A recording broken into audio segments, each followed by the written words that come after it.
빌기를 다음에 모인 곳이 진동하더니 무리가 다 성령이 충만하여 담대히 하나님 말씀을 전하니라. 믿는 무리가 한 마음과 한 뜻이 되어 모든 물건을 서로 통용하고 자기 재물을 조금이라도 자기 것이라 하는 이가 하나도 없더라. 사도들이 큰 권능으로 주 예수의 부활을 증언하니 무리가 큰 은혜를 받아 그 중에 가난한 사람이 없으니 이에 밭과 집이 있는 자는 팔아 그 판 것의 값을 가져다가 사도들의 발 앞에 두매 그들이 각 사람의 필요를 따라 나누어 줌이라. 구브로에서 난 레위족 사람이 있으니 이름은 요셉이라. 사도들이 일컬어 바나바라. 번역하면 위로의 아들이라 하니. 다 같이 그가 밭이 있음에 팔아 그 값을 가지고 사도들의 발 앞에 두니라. 아멘. 마중물과 같은 사람, 마중물과 같은 사람이란 제목 가지고 하나님 말씀 나누겠습니다.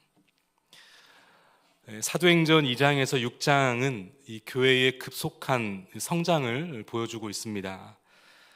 그런데 참으로 의미가 있는 것은 이 성장과 부흥이 어떤 평화로움 속에서 일어나는 것이 아니라 이 교회의 여러 가지 환난을 헤치면서 그 환난과 고난을 헤쳐감에 있어서 이 교회가 성장하며 성숙되어져 가더라는 사실입니다.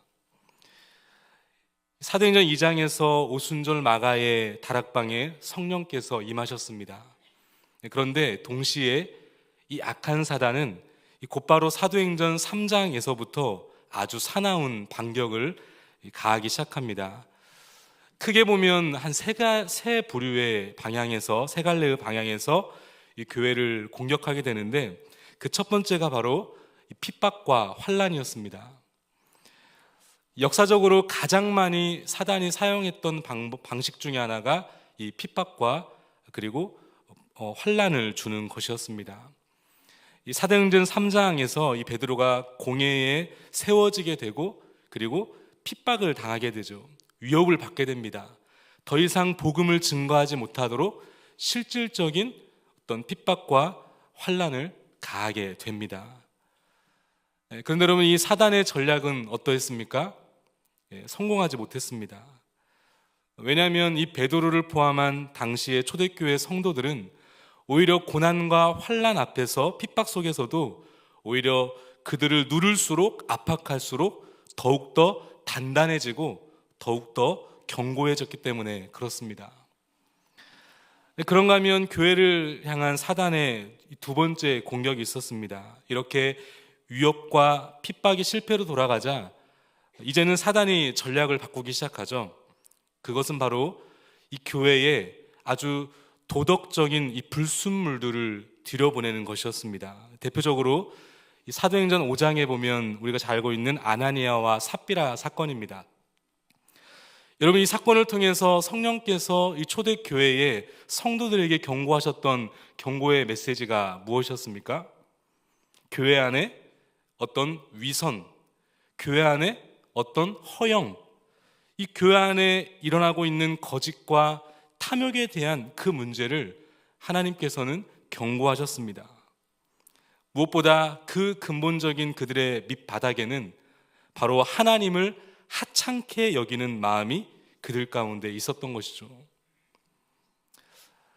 사단은 바로 그러한 사람의 마음을 교묘히 이용하여서 바로 이 교회에 도덕적으로 불순물들이 자꾸만 끼도록 만들게 한 것입니다. 사단의 이 전략 역시 실패로 돌아갑니다. 그러자 이제 사단은 교회를 향하여 또 다른 전략을 사용해서 교회를 방해하기 시작하는데 그게 바로 사도행전 6장에 보면 사람과의 관계로 기인하는 분열과 파당이었습니다. 이 사단의 전략입니다.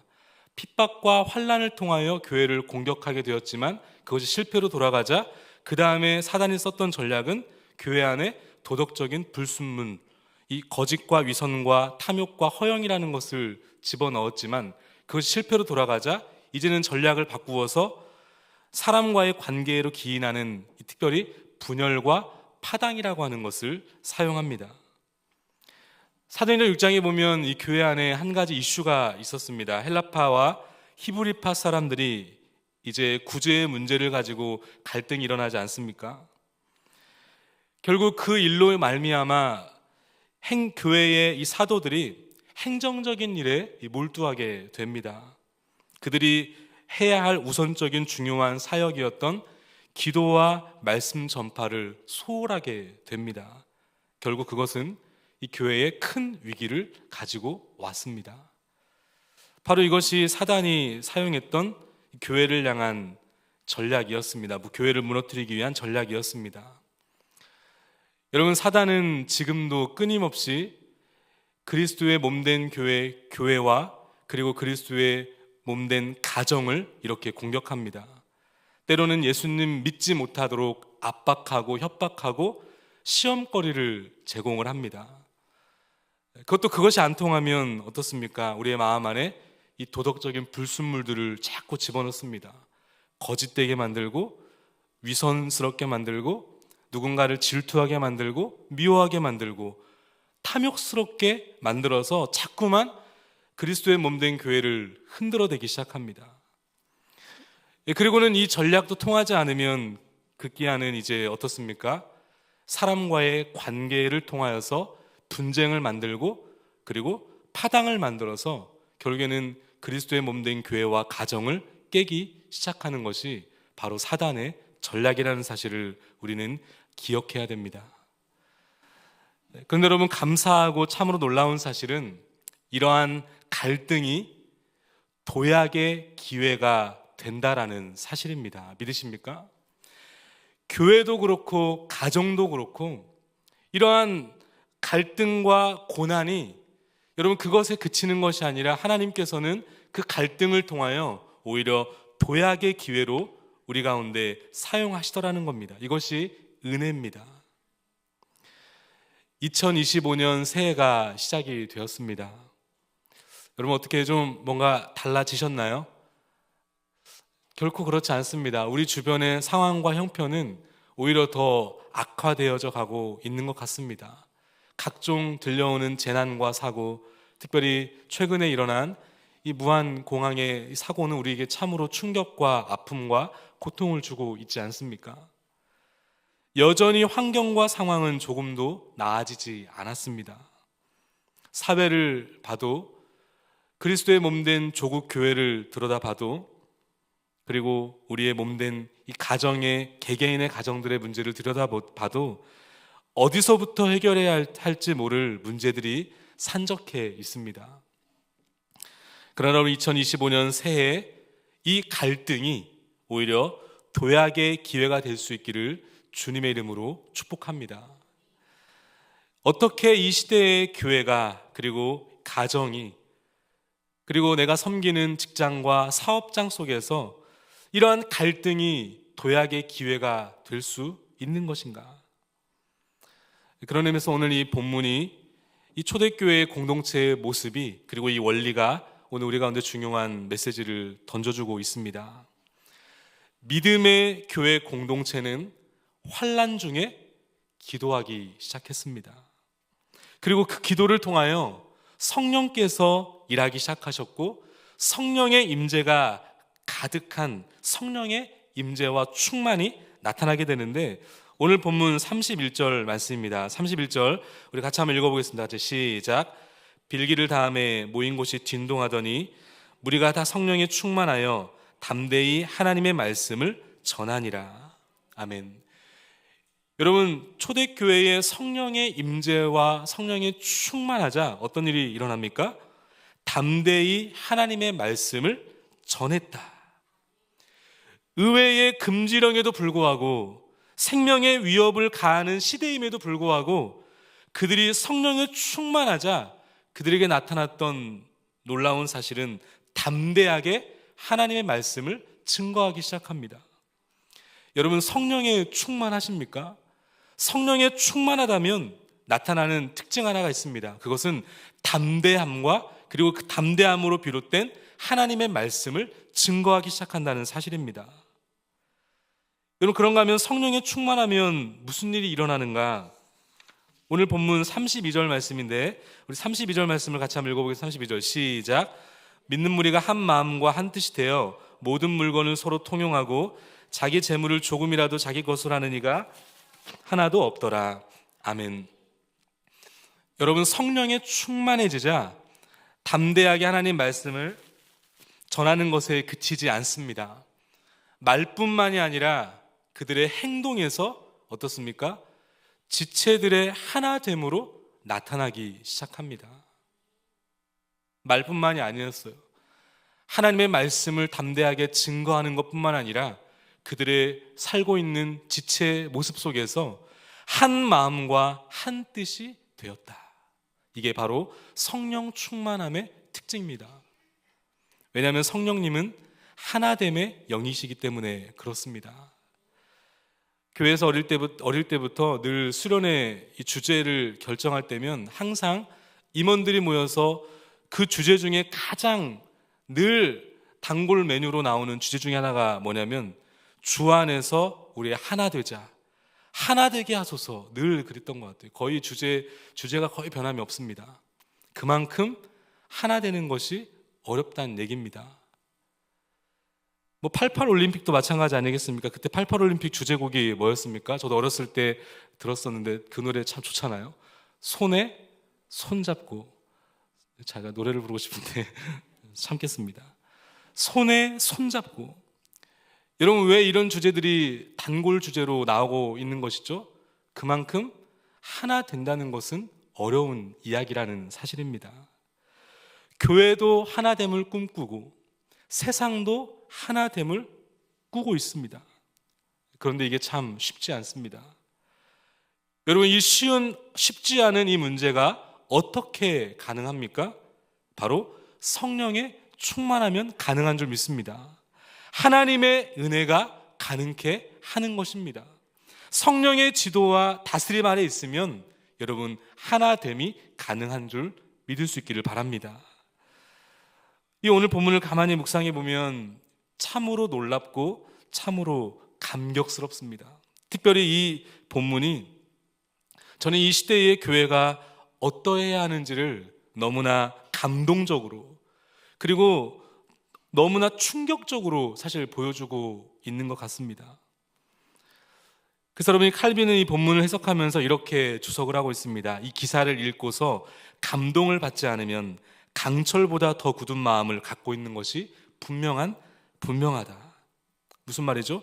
이 기사를 읽고서 감동을 받지 않는다면 강철보다 더 굳은 마음을 갖고 있는 것이다. 그만큼 이 본문이 이 초대교회의 모습이 너무나 감동적이고 참으로 충격적인 사건이라는 겁니다. 여러분, 왜 칼빈이 이런 이야기를 하고 있는 것이죠? 그것은 교회 밖에 있는 사람들이 감히 상상도 조차 할 수 없는 놀라운 충격적인 사건이 오늘 본문에 기록되어 있기 때문에 그렇습니다. 여러분, 32절 말씀을 다시 한번 볼 수 있기를 바랍니다. 믿는 무리가 한 마음과 한 뜻이 되어 모든 물건을 서로 통용하고 자기 재물을 조금이라도 자기 것으로 하는 이가 하나도 없더라.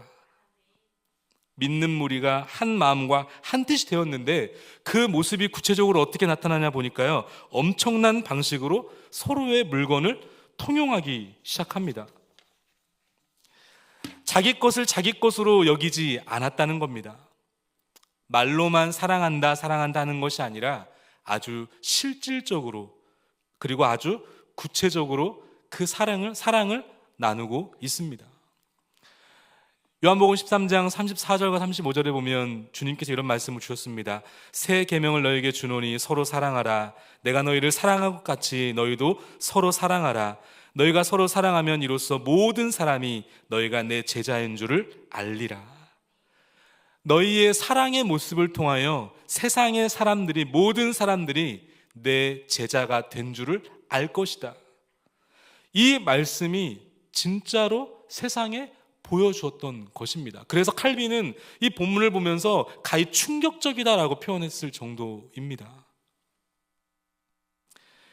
여러분, 이것이 기도를 통하여 성령의 충만함을 받았을 때 나타났던 바로 교회의 모습이었습니다. 이렇게 성령님께서 그리스도의 몸인 교회 공동체를, 이 믿음의 공동체를 세워 가시는데, 그런데 여기서 중요한 한 가지 사실이 있습니다. 이 아름다운 공동체를 세워감에 있어서 하나님께서는 하나님의 은혜에 순종하는 한 사람, 바로 그 한 사람을 아름다운 공동체를 세움에 있어서 중요한 키로 사용하시더라는 사실입니다. 그 하나님의 은혜에 순종했던 그 한 사람이 누굽니까? 오늘 본문에 기록된 바로 바나바라고 하는 사람입니다. 여러분, 오늘 본문을 다시 한번 제가 한번 읽어보겠습니다. 눈으로 한번 따라오시면서 이 본문에 어떤 공동체였는지를 다시 한번 우리 살펴보면 좋겠는데요. 32절 이하의 말씀을 제가 읽겠습니다. 믿는 무리가 한 마음과 한 뜻이 되어 모든 물건을 서로 통용하고 자기 재물을 조금이라도 자기 것으로 하는 이가 하나도 없더라.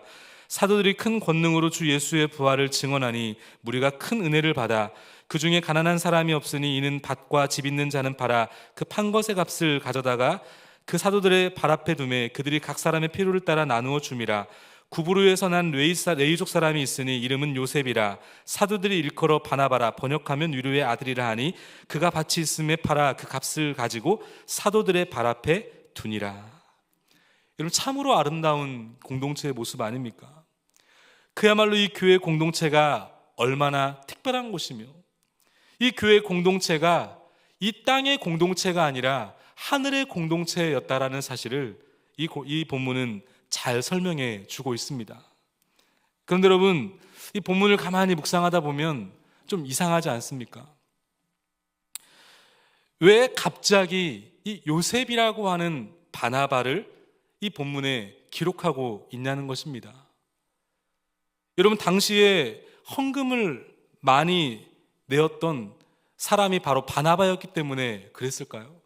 헌금을 했던 사람이 바나바만 있었겠습니까? 아니면 이 사람이 들인 땅이 뭐 도곡동 타워팰리스 같은 아주 그런 비싼 땅이었기 때문에 굳이 성경의 저자가 이 본문을 기록하면서 바나바를 언급하고 있는 것일까? 아닌 것 같습니다. 아마도 이 본문을 기록하고 있는 누가는 이 초대교회의 아름다운 공동체를 기록하면서 이 사람, 바로 요셉이라고 이름하는 바나바라고 하는 사람을 기록하지 않고서는 도저히 이 공동체를 설명할 수 없었기 때문에 그렇습니다. 여러분, 바나바 그 이름의 본래 이름의 뜻은 무엇입니까? 오늘 본문 36절에 보면 그의 이름의 원래 이름은 요셉입니다. 구브로에서 난 레위족 사람이 있으니 이름은 요셉이라. 사도들이 일컬어 바나바라 번역하면 위로의 아들이라 하니. 요셉, 이 요셉의 이름의 뜻은 여호와께서 더하신다라는 뜻입니다. 무슨 뜻이라고요? 여호와께서 더하신다. 여러분, 이 이름의 뜻이 아름답습니까? 아름답지 않습니까? 예, 좋은 이름입니다. 요셉, 여호와께서 더하신다. 굉장히 좋은 이름입니다. 그런데 왜 성경은 이 요셉이라고 하는 그 이름을 그대로 사용하지 않고 이 아름다운 이름의 뜻을 가진 요셉이라고 부르지 않고 왜 바나바라고 불렀나라는 것입니다. 여러분, 이것이 무엇을 의미할까요? 그것은 요셉이라는 이름만으로는 이 사람의 믿음과 신앙과 삶을 제대로 표현할 수 없었기 때문에 그렇습니다. 여러분, 이 바나바라고 하는 이름의 뜻은 무엇입니까? 36절 하반절에 보면 바나바라 번역하면 위로의 아들이라. 예, 바나바의 뜻은 위로의 사람 혹은 격려의 사람이라는 뜻입니다. 여러분, 그러니까 사람들이 요셉이라는 지체를 볼 때에 여호와께서 더하신다 라는 그 이름만도 너무나 아름답지만 그 이름만으로도 이 사람을 담아내질 못하는 겁니다. 이 요셉이라는 사람을 가만히 생각해 보면 자신의 땅을 팔아 사도들의 발 앞에 놓고 가서는 사람들을 위로했던 사람이라는 거예요. 이 사람이 곁에 서면, 이 사람 옆에 가면 사람들이 위로도 받고 사람들이 격려도 받았다는 겁니다. 그래서 이 사람을, 이 아름다운 공동체를 기록하면서 이 요셉이라고 표현하기보다 바나바라고 말하지 않고서는 이 사람을 도저히 설명할 수 없었던 겁니다. 이 사람의 옆에 가면 늘 격려하고 늘 위로받는 많은 사람들이 있었기 때문에 그렇습니다. 근데 여러분, 이 바나바가 원래부터 이런 어떤 엄청난 믿음을 가진 사람이었을까? 결코 그렇지 않습니다. 36절 상반절에 보면 그는 구브로에서 난 레이족이었다 기록하고 있습니다. 구브로 많이 들어보셨죠? 이 지중해 북동쪽에 있는 섬입니다. 사도 바울이 1차 선교 여행을 떠났던 장소였기도 합니다. 지금은 이곳을 사이프러스라고 하는 나라 섬으로 알려져 있습니다. 그런데 이 지역은 지금도 그렇지만 당시에 이 광산 지역이었다고 해요. 그래서 수많은 무한한 자원들, 기름이라든지 무화과라든지 이 벌꿀 산지로 유명했다고 합니다. 그래서 이 지역의 사람들 중에 부자가 많았는데 아마도 이 바나바가 이 섬 출신이었기 때문에, 그리고 그 섬에서 태어나고 자라 그 지역의 어떤 유지였던 것으로 보여요. 그리고 그가 비록 유대인이었지만 이방 나라에서 살고 있었기 때문에 그가 땅을 소유했을 가능성이 높습니다. 그런데 그가 어떻게 이 예루살렘 공동체의 일원이 될 수 있었을까? 성경이 이 부분에 대해서 구체적으로 밝히고 있지는 않아서 저희는 정확하게는 알 수 없습니다. 그러나 우리가 가정해 본다면 아마도 흩어져 있었던 디아스포라 유대인들이 1세기에 많은 사람들이 예루살렘으로 돌아오기 시작하지 않았습니까? 그리고 바나바도 그 유대인 중에 한 명이었을 것으로 추측이 되는데, 아마도 이 오순절에 성령께서 오셨을 때 그때 그곳에 성령을 받고 이 베드로의 설교를 듣고 회심했던 3,000명 중에 한 명이었을 수 있고요. 아니면 성전 아름다운 문 앞에 앉아 있었던 이 안진뱅이를 치유한 다음에 사도 베드로가 설교했을 때 그때 5,000명이 주께로 돌아오는데 그 5,000명 중에 한 명이었을 수도 있습니다. 중요한 것은 뭐냐면 하나님께서 은혜를 주실 때 그 은혜에 순종했던 사람이 바로 바나바였다는 것입니다. 하나님께서 이 아름다운 초대교회 공동체를 만들어 가실 때 바로 그 은혜에 순종하고 있는 이 바나바, 그 한 사람을 하나님께서는 그 교회를 세움에 있어서 중요한 키로 사용하고 계시더라는 사실입니다.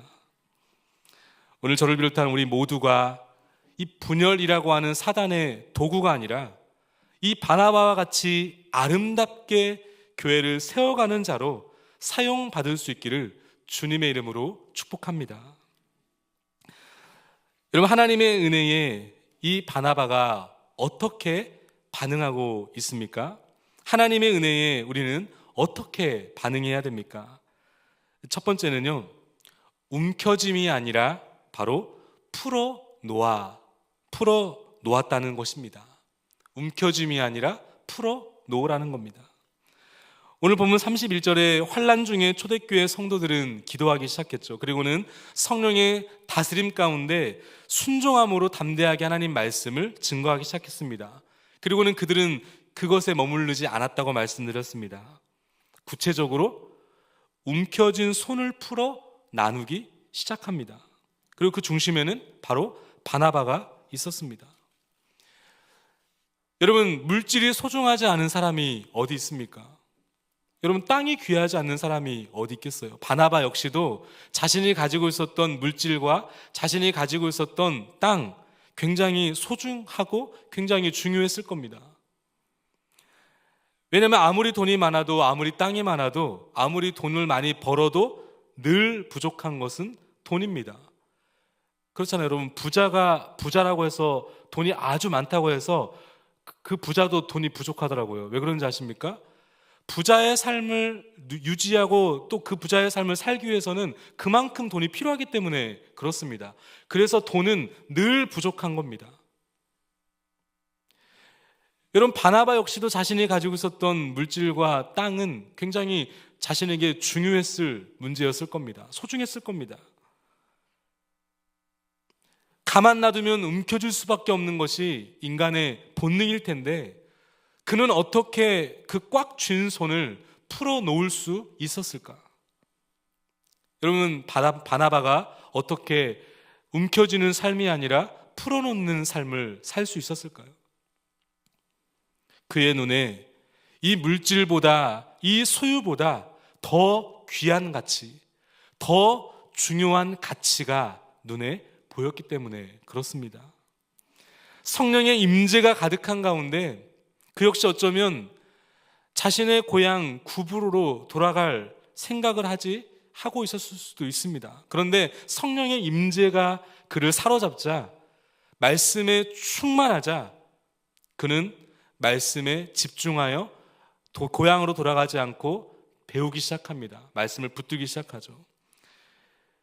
그 말씀 앞에 하나님이 깨닫게 하시고 은혜를 베풀어 주시자 그는 주변을 돌아보기 시작했을 것입니다. 주변을 들여다보니까 이 초대교회에 기하급수적으로 느는 수많은 성도들이 눈에 보이는 거예요. 처음에는 120명밖에 모이지 않았던 공동체가 불과 며칠이 지나지 않자 3,000명이 모이고 5,000명이 모이는 기하급수적인 폭발적인 부흥으로 말미암아 교회가 심각한 재정적인 위기가 찾아왔을 겁니다. 멀리서 돌아왔던 수많은 유대인들이 고향으로 돌아가지 않고 하나님 말씀이 너무나 좋아서 그곳에 안주하여 하나님 말씀을 배우기 시작합니다. 그리고는 그곳에서 생활하기 시작하는데 시간이 흐르면서 어떻습니까? 먹을 것이 떨어지는 거예요. 그것이 바로 바나바의 눈에 보였던 겁니다. 주변을 돌아보니 자꾸만 가난하고 배고픔으로 물질적인 어려움에 생활이 안 되는 사람들의 눈이 보이기 시작하는데 그 사람들이 그저 내 옆에 있는 겨우 이웃 정도가 아니고 그 옆에 있는 그 사람이 내 할아버지고 그 옆에 있는 내 사람이 내 아버지고 내 동생이고 내 사촌이고 내 누이라는 사실이 바나바에게 느껴지는 거예요. 자신이 가지고 있었던 물질보다 더 중요한 가치와 소중한 가치가 보이기 시작하는 것입니다. 물질보다 더 귀한 바로 교회 그리스도의 몸, 가족 아닙니까? 예수 그리스도를 머리로 하시는 그리스도의 몸인 가족들이 보이기 시작했던 겁니다. 그래서 그는 망설이지 않고 움켜쥔 손을 펴서 바로 가족과 같은 그리스도의 몸을 섬기기 시작했던 것입니다. 여러분, 그렇습니다. 하나님의 은혜로 가득한 사람, 성령의 임재로 충만한 교회, 그 교회가 나타나는 특징 하나는 움켜쥐는 삶이 아니라 펴는 삶입니다. 풀어놓는 삶입니다. 어떤 분들은 이런 이야기를 합니다. 관대함이란 축척의 결과물이다. 관대함이란 뭐라고요? 축척의 결과물이다. 이게 무엇을 의미합니까? 누군가에게 내가 관대할 수 있다는 것은 가지고 있기 때문에 그게 가능하다는 이야기죠. 그런데 결코 그렇지 않습니다. 관대함이란 내가 가지고 있는 잉여 때문이 아니라 누군가에게 관대해질 수 있는 것은 그 가지고 있는 것보다 더 중요한 가치, 소중한 가치가 눈에 들어오기 때문에 그에게 나누어 줄 수 있는 것입니다. 여러분, 그런 의미에서 오늘 우리들은 움켜쥐는 사람입니까? 아니면 풀어놓는 사람입니까? 여러분, 인생의 마감하는 그날 우리 모두는 그토록 사모하는 예수 그리스도 앞에 설 날이 오게 될 것입니다. 잠깐 왔다가 잠깐 사라지는 안개와 같은 인생 아니겠습니까? 이 땅을 살아내는 이 과정 속에서 주님이 부르시는 그날 우리는 주님 앞에 서게 될 텐데 그 인생의 마감하는 마지막 날, 그때 가장 중요한 질문 하나가 있다면 그것은 내가 얼마나 벌었는가, 내가 얼마나 많이 썼는가가 아닙니다. 내가 얼마나 벌었는가, 내가 얼마나 썼는가가 아니라 내가 그것을 어디에 그리고 어떻게 사용했는가. 여러분, 그 질문이 가장 중요한 질문 아니겠습니까? 왜 이것이 중요한 질문이 될 수 있습니까? 어차피 우리는 하나님이 부르시면 모든 것을 다 내려놓고 가야 되기 때문에 그렇습니다. 어떤 억만장자의 재산을 관리해 주던 어떤 변호사에게 누군가가 질문을 했습니다. 평소에 관리해 드렸던 그 사람이 억만장자였는데 도대체 그 사람의 재산이 어느 정도였을까? 그게 궁금했던 것 같아요. 그래서 그 기자가 이 변호사에게 질문했다는 겁니다. 그 억만장자가 도대체 돈을 얼마나 남기고 갔습니까? 라고 질문을 던졌더니 이 변호사가 대답을 하는데 그 대답이 참으로 걸작입니다. 다 남겼습니다. 이게 여러분 전혀 이해가 안 되실 겁니다. 한번 집에 가서 곰곰이 한번 생각해 보세요. 이게 왜 웃긴 얘기인지. 다 남겼습니다. 얼마를 남겼다고가 아니고 그저 다 남기는 거예요. 다. 하나님의 은혜는 우리로 하여금 움켜쥐는 자가 아니라 풀어놓는 자로 살게 합니다. 여러분, 그런가 하면 두 번째, 하나님의 은혜에 이 바나바는 어떻게 반응하는 사람이었습니까? 하나님의 은혜에 오늘 저와 여러분들은 어떻게 반응해야 되겠습니까? 두 번째는요, 관용과 용납으로 사람을 세우는 것입니다. 우리 따라하겠습니다. 관용과 용납으로 사람을 세우라. 여러분, 내가 훌륭한 사람이 되는 것도 중요하지만 다른 사람을 그렇게 세우는 것도 정말 중요합니다. 왜냐하면 예수님께서 그런 삶을 사셨기 때문에 그렇습니다.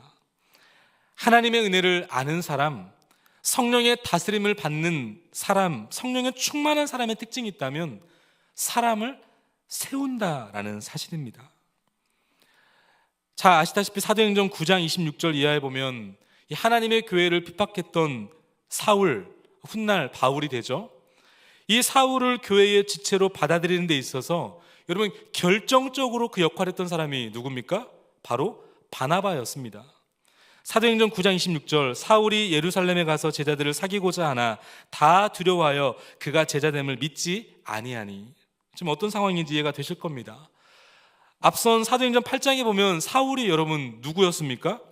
예수님 믿는 사람을 잡아 죽이고 옥에 가두고 고문했던 그런 아주 무시무시한 사람이었습니다. 그런데 그가 다메섹으로 가는 길에 부활의 예수 그리스도를 만나 회심을 하게 됩니다. 그렇게 회심해서 이제 교회 공동체 안으로 들어오고자 하는데 이 예루살렘에 있는 이 공동체 지체들이 그를 받아줍니까? 받아주지 않습니까? 받아주지를 않는 거예요. 당연하죠. 왜냐하면 불과 얼마 전까지만 해도 이 사울이 어떻습니까? 예수님 믿는 사람들을 옥에 가두고 고문하고 핍박하고 스데반 집사님이 돌에 맞아 죽는 그 끔찍한 현장을 보면서 그가 죽임당하는 것이 마땅하다, 그렇게 말했다고 하는 사람인데, 여러분 어떻게 그 사울을 초대교회의 이 성도들이 그를 쓱 그냥 받아줄 수 있겠습니까? 쉽지 않은 문제입니다. 두려움까지는 그렇다 치더라도 이 사람을 도대체 신뢰할 수 있는 것인가? 그런 의심의 눈초리로 바라볼 수밖에 없지 않겠습니까? 그래서 심지어는 사도들조차도 이 바나바를 만나는 것을 꺼려합니다. 그런데 여러분, 이렇게 사울이 교회에 받아들여지지 않을 때 누가 그 연결고리 역할을 감당합니까? 바로 바나바였습니다. 사도행전 9장 17절 이렇게 기록하고 있습니다. 바나바가 데리고 사도들에게 가서 그가 길에서 어떻게 주를 보았는지와 주께서 그에게 말씀하신 일과 다메섹에서 그가 어떻게 예수의 이름으로 담대히 말하였는지를 전하니라. 바나바가 이 사울을 대변하기 시작합니다. 그가 어떻게 예수님을 보았는지, 그가 어떻게 변화되었는지, 그가 어떻게 예수님을 증거했는지, 이 사람을 세우기 위해서 그의 시간을 아끼지 않고 그의 물질을 아끼지 않고 그의 수고와 애씀을 아끼지 않고 쏟아붓기 시작합니다. 이 한 사람을 세우기 위해서. 여러분 어디 이뿐입니까?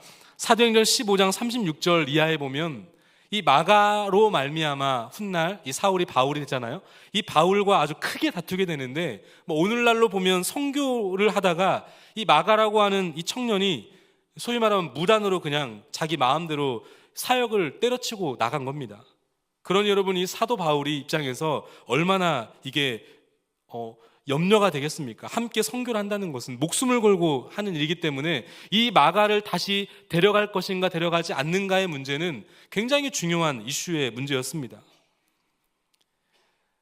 그래서 바울은 이 마가 청년을 데려가면 안 된다, 방해가 된다, 신뢰할 수 없다, 이렇게 이야기를 하면서 마가를 거절합니다. 반면에 바나바는 어떻습니까? 아니라는 거예요. 이 바나바는 마가를 데려가자는 겁니다. 이 사안을 놓고 보면 이 바울은 어떤 의미에서 굉장히 사역 중심의 사람, 목표 중심의 사람, 일 중심의 사람인 것 같습니다. 여러분, 그런데 만약에 공동체에 이런 분들만 가득하다고 한다면 어떻게 될까요? 목표는 성취될 수 있지만 그 과정에서 많은 사람들이 상처를 받을 겁니다. 반면에 이 바나바는 이 사안만 보면 사람 중심의 사람이었던 것 같습니다. 여러분, 무엇이 옳으냐 그르냐의 문제는 아니에요.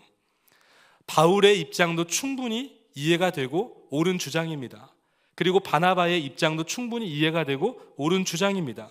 사울과 바나바가 이것이 누가 옳고 그름의 문제는 아닐 것 같습니다. 그런데 적어도 오랜 시간이 흐른 먼 훗날 바울은 아마도 이때의 일을 떠올리면서 그때 바나바의 판단이 더 좋은 판단이었을 거다라고 생각했을지도 모르겠습니다. 왜냐하면 바울의 인생의 마지막 부분에 기록되어졌다고 알려져 있는 이 디모데후서 4장에 보면 이런 바울의 기록이 남아 있습니다. 디모데후서 4장 11절, 우리 같이 한번 읽어보겠습니다. 같이 시작. 누가만 나와 함께 있느니라. 내가 올 때에 마가를 데리고 오라. 그가 나의 일에 유익하니라. 아멘. 바울의 인생을 마감하면서 마지막 유언과 같은 중요한 메시지를 남기는 그 가운데 바울이 마지막으로 부탁하고 있는 그 메시지가 무엇입니까? 마가를 데리고 오라는 겁니다. 그러니까 여러분, 마가도 변한 겁니다. 처음에 철부지였던 그 마가 청년도 이제는 어엿한 성숙과 성장을 통하여서 그리스도의 몸된 교회의 중요한 사역에 동참하기 시작한 겁니다. 마가가 변했습니다. 뿐만 아니라 마가를 바라보고 있는 바울도 변했습니다. 그래서 마지막 유언과 같은 그 순간에도 이 마가가 보고 싶구나, 마가를 보고 싶었던 것입니다. 실패자 마가를 관용과 용납으로 기회를 주었던 사람, 그가 바로 바나바였습니다. 여러분, 만약에 바나바가 마가를 세워주지 않았다라고 한다면 여러분 어땠을까요? 마가가 기록한 마가복음 있었을까요? 만일 바나바가 사울을 초대교회의 일원으로 세워주지 않았다고 한다면 여러분 어땠을까요? 그래서 예루살렘 교회의 파송 선교사로 파송되지 않았다고 한다면 여러분 어땠을까요? 복음의 정수, 이 로마서, 교회의 영광을 보여주는 에베소서, 기쁨의 서신서로 알려져 있는 이 빌립보서, 골로새서, 이런 신약 성경의 반 이상이 아마 날아가 버렸을 겁니다. 여러분, 그런 의미에서 오늘 저와 여러분들은 어떤 사람입니까? 하나님의 은혜에 순종함으로 바나바와 같이 관용과 용납이 여러분 작동되고 있습니까? 혹시 자꾸만 기다려주지 못하고 자꾸만 지금의 모습으로 사람을 판단하고 있지는 않습니까? 사울을 교회 공동체에 들어오게 하기 위해서 용납과 관용을 가지고 그의 변화를 도와주며 그를 세우려고 애씀과 수고를 가진 사람, 여러분, 그런 사람이 이 시대에 많이 필요합니다. 그리스도의 몸된 교회에도 필요하고 이 사회 곳곳에 많은 영역들 속에서 바로 이 용납과 관용의 정신을 가진 사람을 세우는 사람들이 필요한 것입니다. 성령의 충만한 지도를 따르는 사람은 관용과 용납을 통하여 사람을 세우는 사람이 됩니다. 이런 말씀을 정리합니다. 오늘 설교의 제목이 마중물과 같은 사람입니다. 마중물, 좀 들어보셨습니까? 이 마중물이라고 하는 이 말은 말 그대로 땅속 깊은 샘물을 마중 나가서 데려온다라는 의미로 쓰이는 물입니다. 그래서 마중물이라고 하더라고요. 땅속 깊은 샘물을 마중 나가서 그를 데려오는 물이라는 거죠. 어렸을 때 저도 시골에 살면서 집에 깊은 우물물이 있었습니다. 제가 도대체 어느 시대의 사람인가 궁금해 할 수 있지만 있었습니다. 그 우물물에 물을 한 바가지를 퍼가지고요, 그 물을 펌프에다가 올려서 물을 넣고 펌프질을 하기 시작하면 그 한 바가지의 물이 파이프를 타고 깊은 아래로 내려가서 우물물에 닿는 그 순간 어떻습니까? 그 펌프질을 하는 압력에 의해서 샘물이 놀랍게도 위로 치솟습니다. 그 한 바가지의 적은 양의 그 물이 놀라운 역할을 하더라고요. 그게 마중물입니다. 적은 물이지만 그 물이 땅속 깊은 샘물을 마중 나가서는 그 엄청난 많은 샘물들을 끌어올려서 그리고 내 눈앞에 가지고 오더라고요. 이게 마중물의 놀라운 특징이었습니다. 여러분, 바나바는 하나님께서 이 땅의 초대교회, 그 초대교회를 세움에 있어서 바로 마중물과 같은 사람으로 사용한 사람입니다. 위기와 어려움의 순간 교회는 기도하기 시작했고, 그 기도를 통하여 성령의 지도에 순종하는 그 한 사람, 성령에 충만한 그 한 사람, 바로 이 바나바를 통하여 하나님은 초대교회에 놀라운 일들을 하고 계셨던 것입니다. 여러분, 이 시대에 바로 이 바나바와 같은 마중물과 같은 사람들이 필요한 시대인 줄 믿습니다. 몸된 그리스도의 몸을 세워가는 이 공동체, 우리 교회에도 그렇고요, 한 가정을 세움에 있어서도 부모의 역할도 그렇고요, 내가 섬기는 직장과 사업장에서 이 마중물과 같은 이 시대에 하나님께 쓰임받는 사람들이 필요한 것입니다. 우리 예수님께서도 마찬가지 아니셨습니까? 온 인류에 바로 마중물이 되신 분이 예수 그리스도 아니십니까? 죄로 말미암아 영원한 죽음에, 영원한 멸망에 이를 수밖에 없는 우리의 인생들을 위하여서 우리 주님께서 한 바가지의 마중물이 되어 십자가에 달려 죽으심으로 죄와 사망을 이기시고 부활하심으로 우리의 인생의 마중물이 되셨습니다.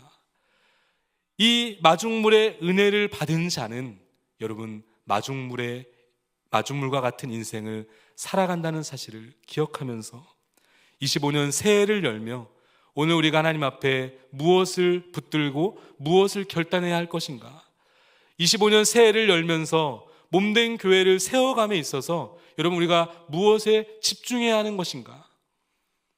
매해년 12월과 1월이 되면 교회가 난리가 납니다. 왜 그런지 아십니까? 일꾼들이 없어요. 일꾼들이 없습니다. 저마다 다 이런저런 이야기를 가지고 힘들어서 그만할게요 하는 세상이 되는 게 12월과 1월이에요. 우리 교회만의 문제가 아닙니다. 근데 여러분, 하고 안 하고의 문제가 아니라 이 몸된 교회를 세워감에 있어서 마중물은 필요합니다. 우리 하나님께서 교회를 끌고 가실 때 마중물과 같은 사람들을 세워 이 교회를 초대교회와 같은 모습으로 만들어 가십니다. 여러분, 교회뿐만 아니라 가정은 어떻습니까? 가정에서의 마중물이 누가 되어야 되겠습니까? 오늘 옆에 있는 내 배우자가 아니라, 내 가족들이 아니라 오늘 이 말씀을 듣고 있는 우리 자신이 우리 가정의 마중물이 되어야 되지 않겠습니까? 그 한 바가지의 마중물의 희생을 통하여 그리스도의 몸인 우리의 가정은 더욱더 돈독해지고 더욱더 세워져 갈 것입니다. 수많은 가정들이 깨어지고 있는 이 시대에 여러분, 오늘 우리 가정들이 25년도에 더욱더 든든하게 세워짐으로 말미암아 이 시대에 다시 한번 영적 부흥을 일으키는 그 마중물과 같은 가정으로 쓰임받기를 주님의 이름으로 축복합니다.